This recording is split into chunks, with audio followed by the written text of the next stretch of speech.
ici à Cannes, la ville du festival, avec Monsieur Onzon. Bonjour. Bonjour. Alors, vous travaillez ici à la mairie de Cannes avec un métier assez exceptionnel, un métier qui est très important pour nous tous, qui concerne la voirie. Mais je vous laisse vous présenter. Donc, je suis directeur général des services techniques de la ville de Cannes et de l'agglomération Cannes-Pays de Lérins.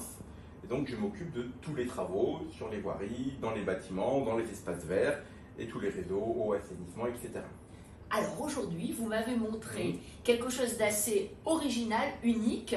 C'est en fait votre utilisation de l'intelligence artificielle pour améliorer la voirie. Alors qu'est-ce que c'est? Donc en fait, on s'est équipé d'un logiciel qui s'appelle Vialytix, qui a été réalisé par une start-up qui est associée à Antipolis et qui vise à nous aider à objectiver l'état de nos voiries.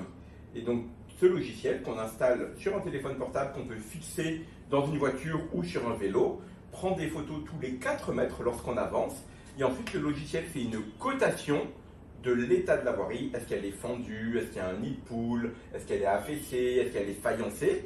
Et nous récupérons tout ça sur une interface internet avec un fond de carte, et on peut voir des petits points de couleurs différentes en fonction de l'état de la voirie.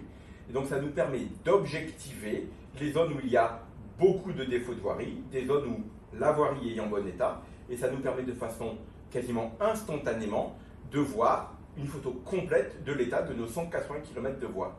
Alors ce logiciel en fait c'est un logiciel d'intelligence artificielle puisqu'il prend des photos, il analyse et il vous donne une cotation, donc un dashboard, en fait des chiffres, une échelle. C'est ce qu'on appelle du computer vision, c'est-à-dire qu'en fait on va prendre des photos et elles vont être analysées par l'algorithme. Ça a changé quoi dans le métier de vos opérateurs, de vos collègues en fait? Comment ils l'ont pris? Ils l'ont bien pris et qu'est-ce que ça change? Alors précédemment, les contrôleurs chez moi de voirie étaient obligés de sillonner la ville pour coter, pour estimer, pour ressentir l'état des tronçons les plus défectueux. Ils en faisaient une liste et ensuite c'était leur chef qui allait faire un tour sur les zones les plus problématiques, de fil en aiguille, jusqu'à arriver à une shortlist entre guillemets de rues qu'on pensait, que mes collaborateurs puis jusqu'à moi pensions être les plus dégradées et que nous proposions aux maires et aux élus de programmer en travaux l'année d'après. Et aujourd'hui, grâce au logiciel, on a cette pré-analyse beaucoup plus rapide. Donc au lieu que mes collaborateurs passent beaucoup de temps à aller sur le terrain, à cheminer, à faire les 180 km de voirie au volant de leur voiture ou à pied, on a un pré-filtre et ils vont juste voir sur site les zones les plus considérées par le logiciel comme les plus abîmées. Et là, ils exercent le métier de juger l'état de la voirie, mais que sur les zones qui en valent vraiment la peine. Et donc, le logiciel leur a fait gagner beaucoup de temps et ils peuvent passer donc plus de temps à analyser les zones vraiment à problème et ensuite ils ont plus de temps pour aller surveiller mes chantiers. Excellent. Donc en fait, si je comprends bien, pour conclure, donc l'idée c'est que ce logiciel d'intelligence artificielle a permis d'être plus efficace dans le choix des zones à réparer. Il a permis bien de donner plus de temps à vos équipes pour qu'elles puissent faire peut-être des choses à plus forte valeur ajoutée. Et puis, il vous a permis surtout peut-être d'améliorer l'investissement public pour pouvoir soit réparer plus, soit réparer mieux, soit réparer peut-être des zones qui étaient peut-être plus difficiles à trouver.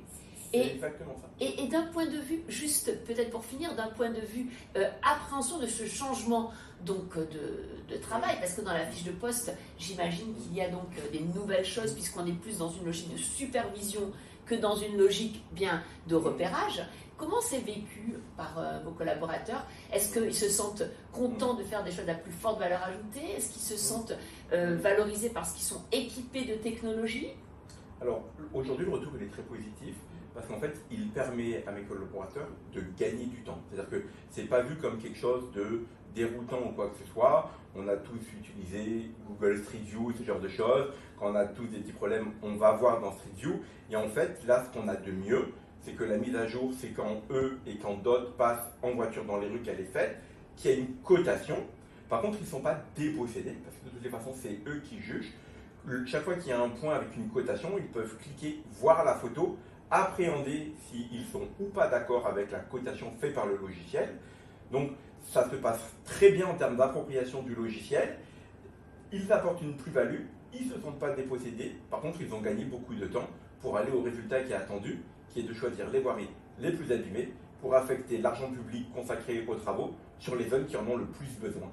Merci beaucoup. On retiendra vraiment ce bel exemple qui est une augmentation du travail humain par la technologie, mais c'est quand même l'homme qui à la fin garde la décision et ça c'est le plus important. Merci. Tout à fait. Merci à vous.